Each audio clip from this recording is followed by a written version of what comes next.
going? Yeah, let's get started. Welcome everyone to another exciting episode of Baseline Tech Talk Tuesday.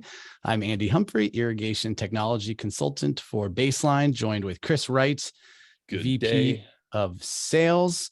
We haven't been on air for probably about 6 weeks, and the good story, or the well-rehearsed reason, is because we had to run a 6-week experiment in order to collect enough data to share it with you today. Yep. And the last time Chris and I were live, we talked about upper threshold or upper limit water management with soil moisture sensors. And then after that, Chris and I kind of got inspired to switch his watering strategy and also collect ET information at the same time, so that we could talk to you guys today about understanding ET in the landscape. Right, absolutely. Chris? Yes. And this is, like you said, this episode was directly inspired by our upper threshold watering episode. And we were speaking to upper threshold watering last time as a way to, conform to drought mandates or restrictions, right? In controlling the amount of water that you put down based on the times that you have available to you to water.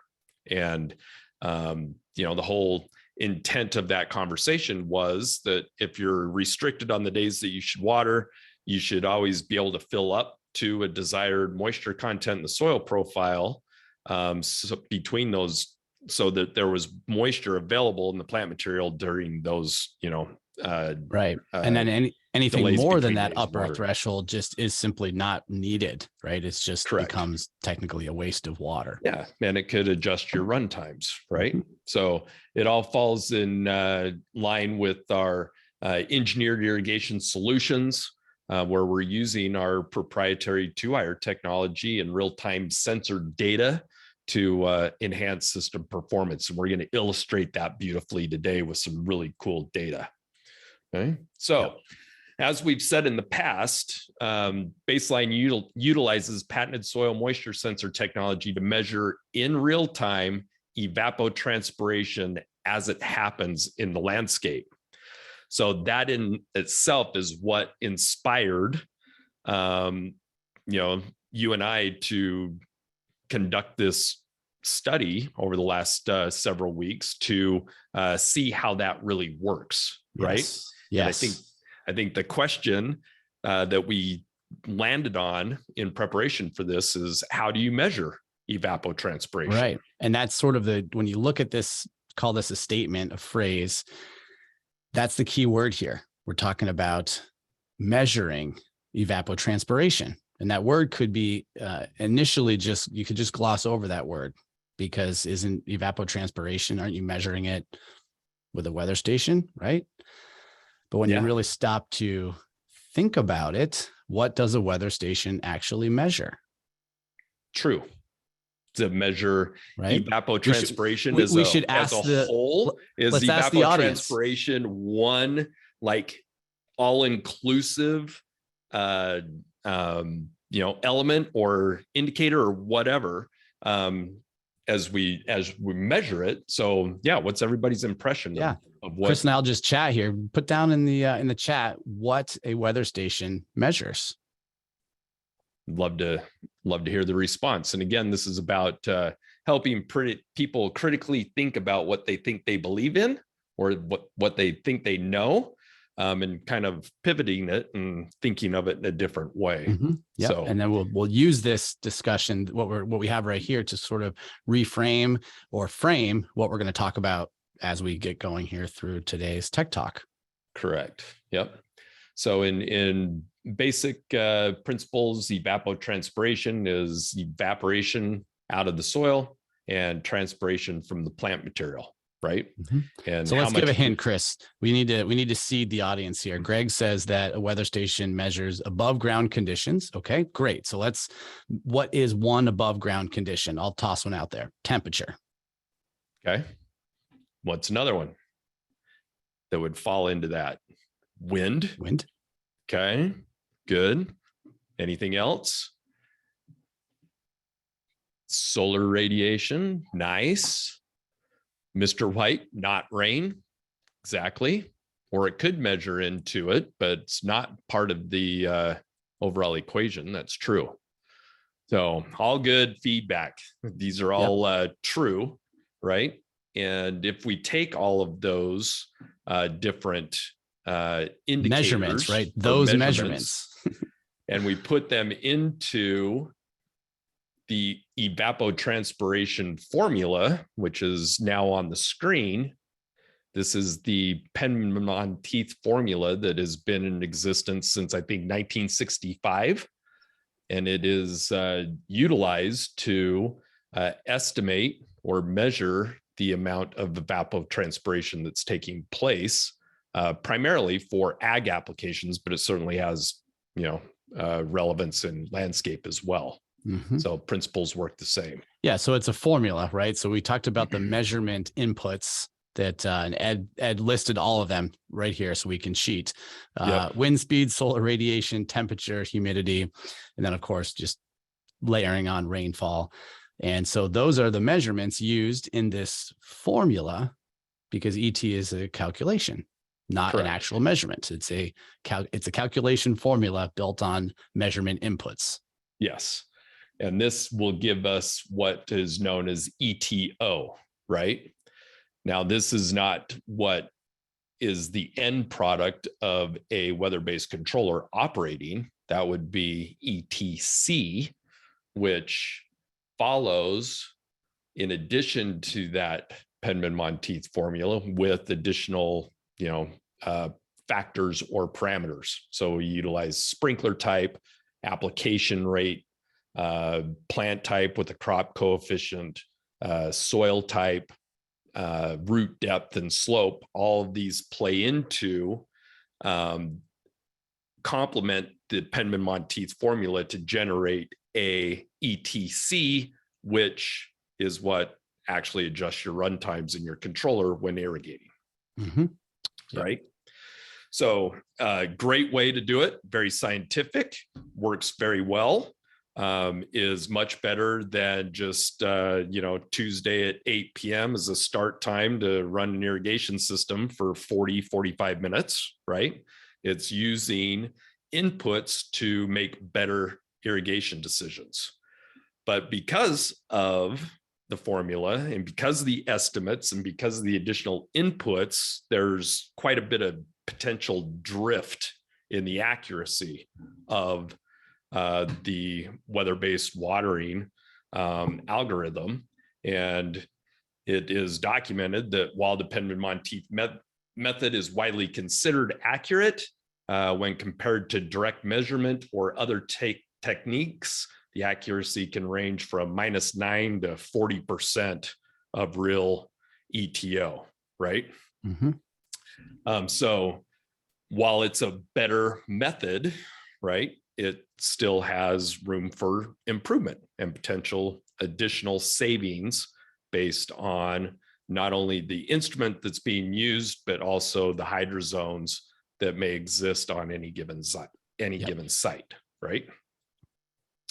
All right. So if we take a look at a different instrument that can be used to measure evapotranspiration, Baseline utilizes their soil moisture sensor technology to help automate the watering strategy based on runtime or watering cycle to fulfill the plant water requirement, which is a direct result of evapotranspiration. That's right.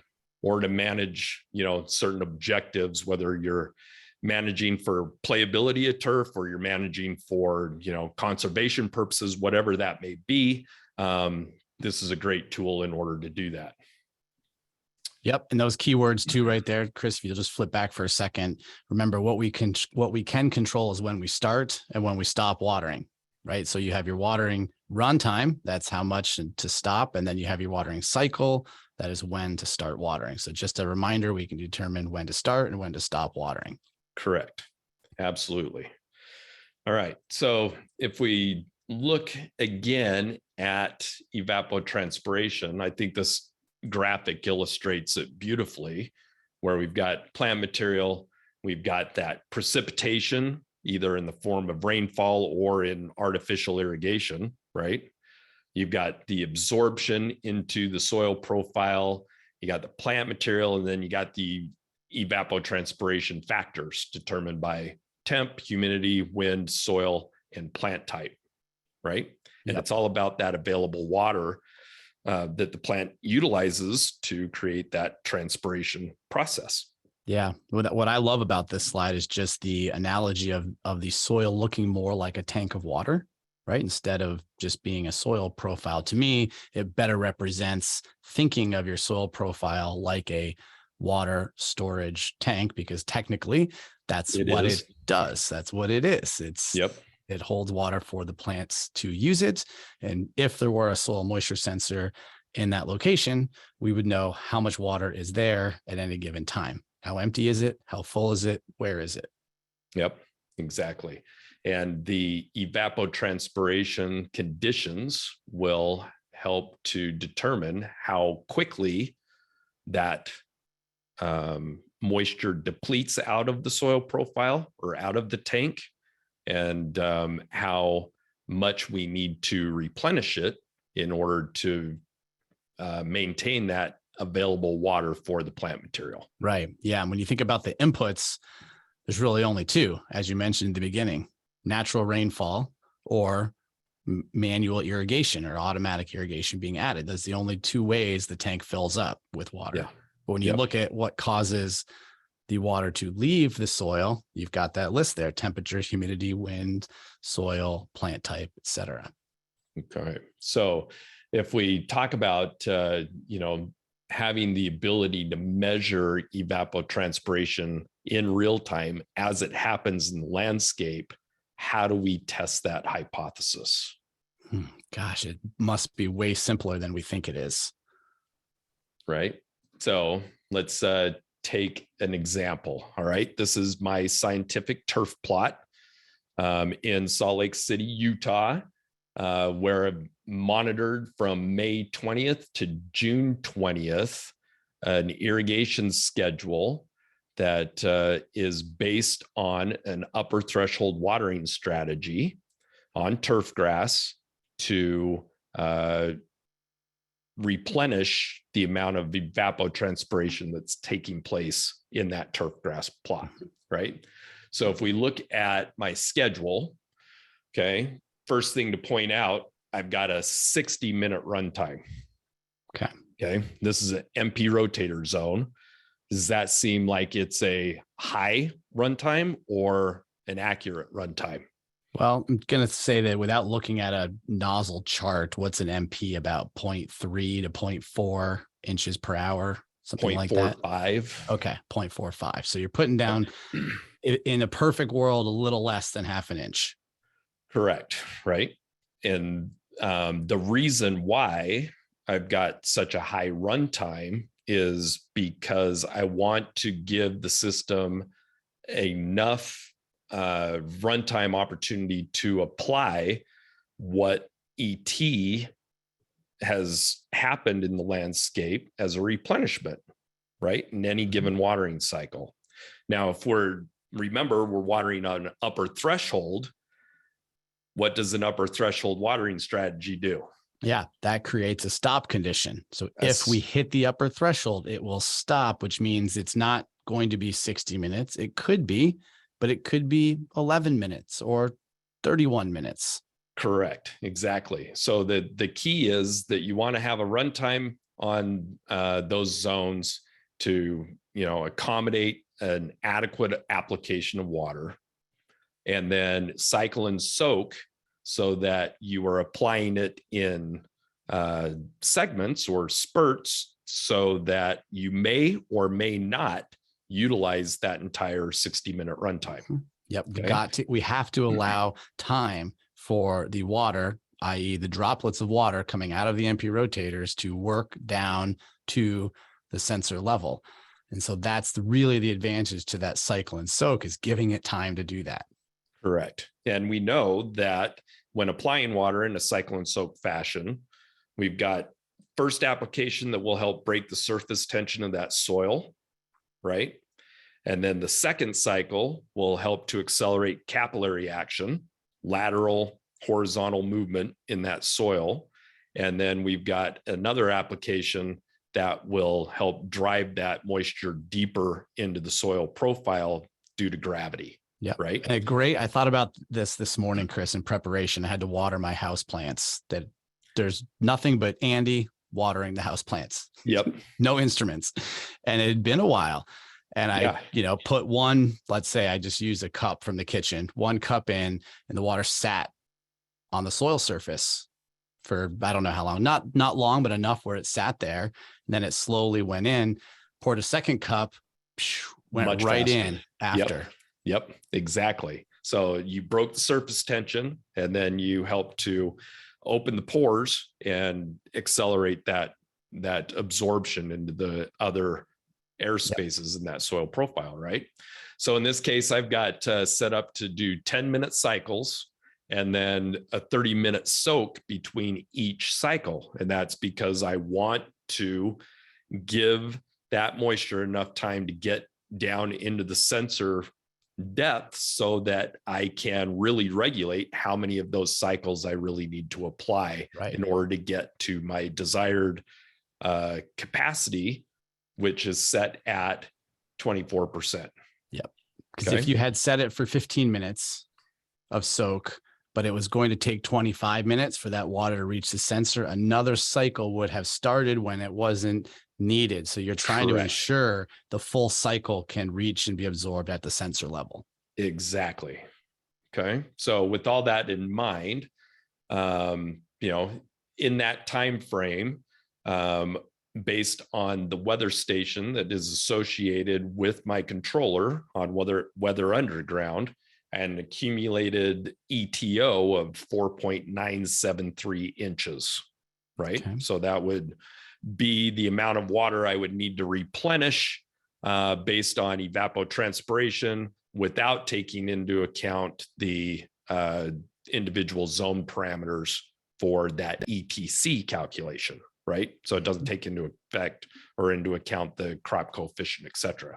Anyway, with that being said, it's scheduled to operate on even days, and in that time frame, my total zone runtime was 375 minutes for that month period, right? So now is where it gets most interesting because we can look at the data, right? That's it, because the numbers on paper, really, it's like going in one ear and out the other means nothing to me. Let's look at it. Let's look at it. Let's look at it and see what it means to measure evapotranspiration as it's happening in real time in the landscape. Yes. Okay. So this is my runtime graph that I pulled out of Base Manager, and it shows the days that I watered with the blue bars. It shows the runtime associated with each one of those runtime episodes in minutes. So on May 20th, I watered 34 minutes. The 22nd, watered 31 minutes. So I had a range of operation from 31 minutes up to a peak of 49 minutes. Okay. And then the green line is my moisture graph of that sensor in the landscape. And the orange line is the ET values for each one of those days from the weather station that is associated with the controller. Yeah. Okay. And this was one of those aha moments that Chris and I had, because natively you cannot graph ET, right? Baseline today, as it stands, doesn't have an ability to graph ET. However, there is a log file, and come to find out, the daily ET value is stored in the log file, and you can export it from your controller, and you can do what you want with the data. So Chris decided to graph the data over time and then lay it on top of runtimes and soil moisture so we could see the correlation and the comparison. Exactly. Okay. And what it reveals is very interesting. And keep in mind that the weather station data poll happens nightly at 1 a.m. Okay. So the the ET value for any given day is actually the evapotranspiration for the previous day. Okay. So on May 20th, I had a evapotranspiration rate of just below 0.25, right, for the previous day.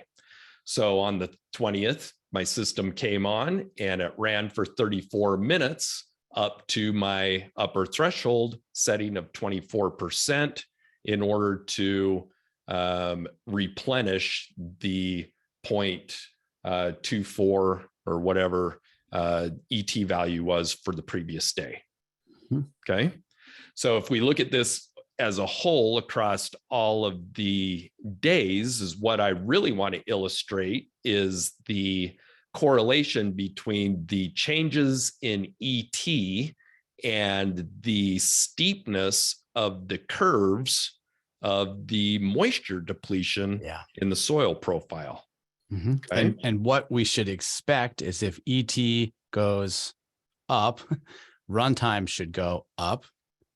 And Correct. as ET goes up, soil moisture should go down. Yep. The higher the ET, the steeper the dry down curve. Correct. Absolutely. Right. So here in this graph, and we'll drill into it a little bit more, but just looking at this graph, and at the peak, this was 0.318 ETO value for the day previous, for June 13th, right? And you can see the steepness of the moisture curve in that depletion. It's much steeper here than it is here, or even more so than here, right? Because it was quite a bit hotter. ETO was higher. And so the depletion in the landscape was much steeper. Okay. So if we drill into it and look at them closer, right, and we take into account the shallow curve, here on May 30th, we got 0.17 inches of rain, right? The controller was scheduled to water on the 30th because I was watering on even days. It did not run because at my start time, my moisture content was above my upper threshold. So it did not run. Okay. And then we had a depletion over a period of time that was much cooler weather, obviously reflected in the ET curve. That's here. Right. And then we once again started to warm up. And on the 2nd of June, I had a 40-minute runtime to replenish the amount of evapotranspiration that occurred in the landscape between the 29th and the 1st. Yeah. And keep in mind that with that soil moisture information, there's no calculations, formulas, there's no nothing other than measuring moisture going up or down. Correct. Just exactly. And what we're seeing, just to kind of try to tie it back home, is what we're seeing is real time, measuring the real time ET as it happens in the landscape. Correct. Yep. And this illustrates and proves that our ET fluctuations are very much reflected in our moisture curves in the landscape itself, right? All right, so let's take a look at the other extreme, okay, where we had a peak ETO value of 0.318, right? And drilling in, we can see that when this peak ET happened on Friday, June 17th, we had a much steeper curve of depletion here in the moisture graph as compared to during the day on the 15th of June, right? And we depleted further. Because keep in mind, we're looking at that ET dot that Chris has the arrow. That's like yesterday's information reporting on that day. So that that 49 minutes, right, of runtime is based on that. Correct. And so it took 49 minutes to water up and just above my 24% because look where you threshold. started, right? The start point Correct. is lower than the start point from the day before. So in order to get back to the red line, the tank was more empty and it took longer to fill it up. Correct. Yep. Okay, so we've talked about in the past multiple times, Andy, that it's not necessarily about the hardware, right? But it's about the data that the hardware produces and how you can analyze that data to help you better understand the behavior of your landscape and what needs to be done in order to operate that system more efficiently, right? And what's kind of interesting is we've had 20 years of ET discussion, right? Our industry has spent 20 years educating everyone on evapotranspiration, and we've come a long way. And so part of this discussion here today is just to get you to think about a soil moisture sensor differently. Think about it as the results of all of that data. If you think about it as a real-time ET sensor or an ET measurement tool, then you can start to ask yourself, what is it measuring? Well, it's measuring the results of whatever inputs you put in or out of the soil profile. It's just measuring water going up or down, which is the result of all of that. Correct. Yep.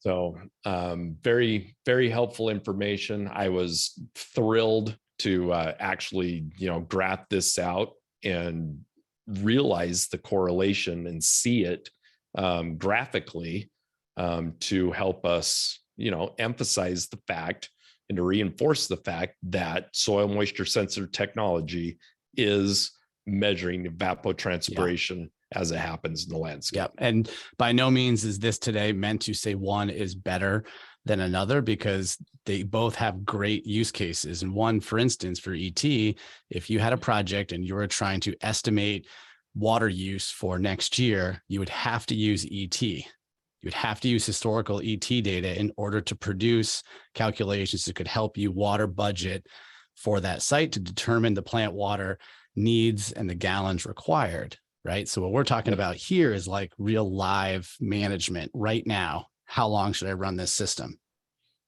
Yep, in real time. In real time. Very cool.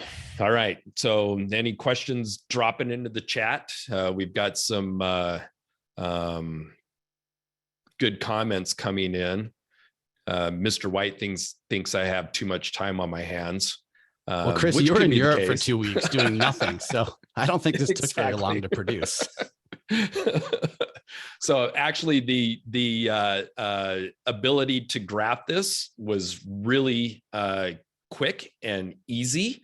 And I can show if there's some interest in where I got the data out of Base Manager. So if I throw up, I'm not while Chris is doing this, keep in mind that all of the sensor information is there, flow sensor information. Every time somebody turns the dial and does something on the controller, it's all logged. So if you're not satisfied with the report or the graph that you find in Base Manager, you can take this export and you've got all the soil moisture data there. You can graph it really however you want with a little bit of Excel, magic know-how. Yep. So where I got the ET data from is in Base Manager. Go into your account and go to admin, then go to administration again, and it will list controllers that are associated with your account. Go to controller and download files from controller. Okay. When I download that file from the controller, it's an event log. So I can choose, I'm going to choose my site and I'm going to choose event log for a month. And you can put in the date parameters that you want it to pull for, right? And then once you have that date in, download from the controller. And then once it's downloaded, let's say I do that. Okay, it says it's been submitted. I can then go to controller again and go to downloaded controller files. And it should bring up There we go. Right. So I can choose which file it is I want to look at. So event log for a month, file data. It then opens up a box for downloads, open the file. Yep. Okay. And if you're not connected on Base Manager, with a USB, you can export the log directly at the controller level on site. Correct. And once I download that, I then get this data, right, which documents every operation of the controller for that month period. It's extensive. It's a lot of data. And looking at it at first glance, it's like, what the hell am I looking at, right? But if you go through and you sort it based on the data that you want to look at for the ET values, I've already sorted this. So I sorted column, let's see, which column was it? I believe column F. No, excuse me, column E. So I sorted column E alphabetically. It brings up all of the EO values here, which are all my ETO values. I then cut and paste that out, put it into sheet 1, manipulated the data, sorted it, and then built my graph. Okay, so all the data is there. Like you said earlier, you just have to do a little bit of Excel magic in order to manipulate the data so it becomes meaningful and useful. Mm-hmm. Okay. So anyway, we're at the bottom of the half hour. Yeah, it's perfect. I think we covered a lot of it. And if you were interested and maybe had 1 year doing something else at the same time, watch this again. It'll be on YouTube here by the end of the week. And hope you enjoyed this one, guys. Chris and I really enjoyed looking at it together. Yeah, like absolutely. Mad scientists. Absolutely. So as always, we appreciate your participation, even in the height of the season. Hope everything is going well for you guys. We're appreciative for your continued support. So if you've got any colleagues or anybody that can benefit from participating in this, please let them know about it so they can register. And we will see you again in a few weeks on another live episode of Tech Talk Tuesday with Chris and Andy. Yep. Thanks so much, guys. Adios.